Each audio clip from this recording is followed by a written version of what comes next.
Welcome to Will Read. My name is Will. Today I'm reading The Rag and Bone Shop of the Heart by Robert Bly, James Hillman, and Michael Meade. Making a hole in denial. Denial ain't just a river in Egypt. Rap song. It's possible that the United States has achieved the first consistent culture of denial in the modern world. Denial can be considered as an extension into all levels of society of the naive person's inability to face the harsh facts of life. The health of any nation's soul depends on the capacity of adults to face the harsh facts of the time, but the covering up of painful emotions inside us and the blocking out of fearful images coming from outside have become in our country the national and private style. We have established with awesome verve the animal of denial as the guiding beast of the nation's life. The inner city collapses and we build bad housing projects rather than face the bad education, lack of jobs, and persistent anger at black people. When the homeless increase, we build dangerous shelters rather than face the continuing decline in actual wages. Of course, we know this beast lives in every country. We have been forced lately to look at our beast. As the rap song has it, denial ain't just a river in Egypt. Ernest Becker says that denial begins with the refusal to admit that we will die. We don't want anyone to say that.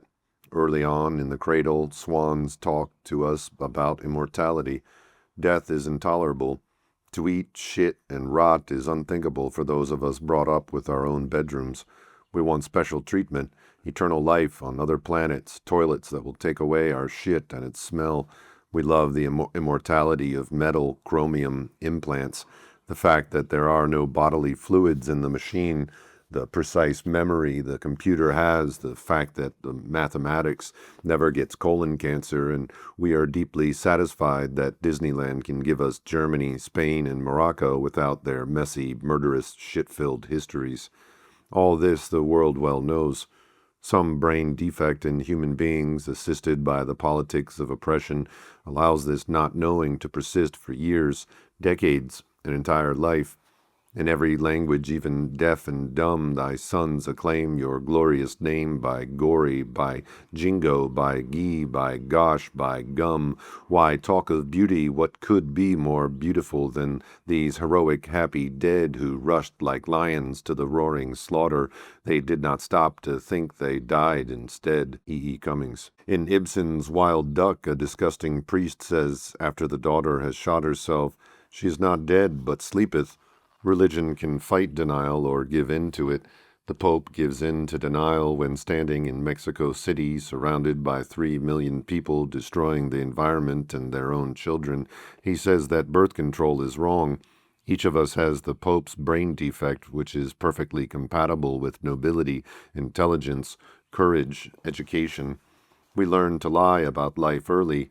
Alice Miller in Prisoners of Childhood and For Your Own Good notes how fiercely children who have suffered abuse from parents will resist the truth.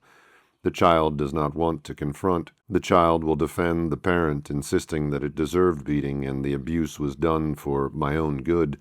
So we, as taxpayers and citizens, did not and do not confront Ronald Reagan. This habit of not seeing and lying about life has been attached like a limpet to the American soul. The mechanism of denial, once established by the longing not to see death, as Becker emphasizes, or by the need not to see parental cruelty, as Alice Miller emphasizes, becomes rooted in our whole way of being. We specialize in not seeing what the deficit and rapid use of oil will do to our grandchildren and great-grandchildren. Goethe, in his poem The Invisible King, declares that there are ominous and dangerous forces in the other world, both female and male in tone. When the rationalist European father refuses to see the horrors that mythology has talked of for centuries, the children, in this case the son, dies. In grief and fear, at last the father got home. The boy lay dead in the father's arms. Wozniacki says there is a power in the other world which he calls Dark Mother Scream. He says, "Don't forget, Rome fell, not having grasped the phrase, Dark Mother's Scream." In this situation, art and literature are more important than ever before. Essays, poetry, fiction, still relatively cheap to print, are the best hope in making headway against denial. The corporate deniers own television. We can forget about that. There's no hope in commercial television at all.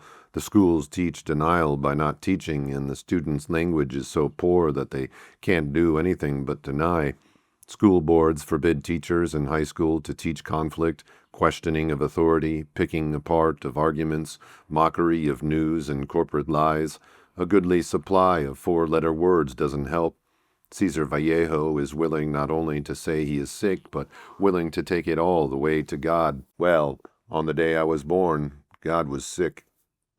The student needs to know great works of art that punch a hole in denial.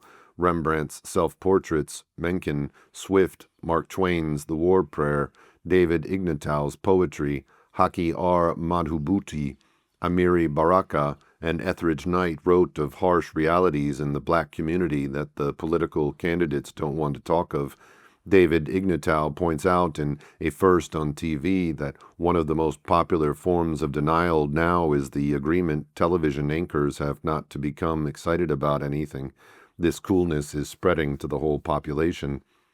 This is the 20th century. You are there, preparing to skin a human being alive. Your part will be to remain calm. Our particular denial, the denial practiced in American culture, involves the protection of innocence. Mark Twain talked of innocence abroad. France knows its history.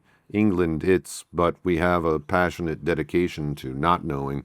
Our wars are always noble, our bombing surgical, intended to make the patient better.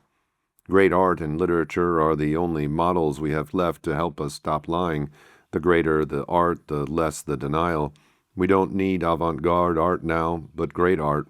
Breaking through the wall of denial helps us get rid of self-pity and replaces self-pity with awe at the complicated misery of all living things. A poem that confronts denial has a certain tone. It is dark but not pulled down by evil. It is intense but not hysterical. It feels weighty, and there is something bitter in it, as if the writer were fighting against great resistance when he or she writes the poem. The anger that breaks the good down into doubts, and doubt down into three matching arcs, and the arc then into unimaginable tombs. The anger of the poor owns one piece of steel against two daggers. Cesar Vallejo. The writer could be said to be eating his shadow. In the Japanese martial arts tradition, it is called eating bitter. Eating bitter means to turn and face life.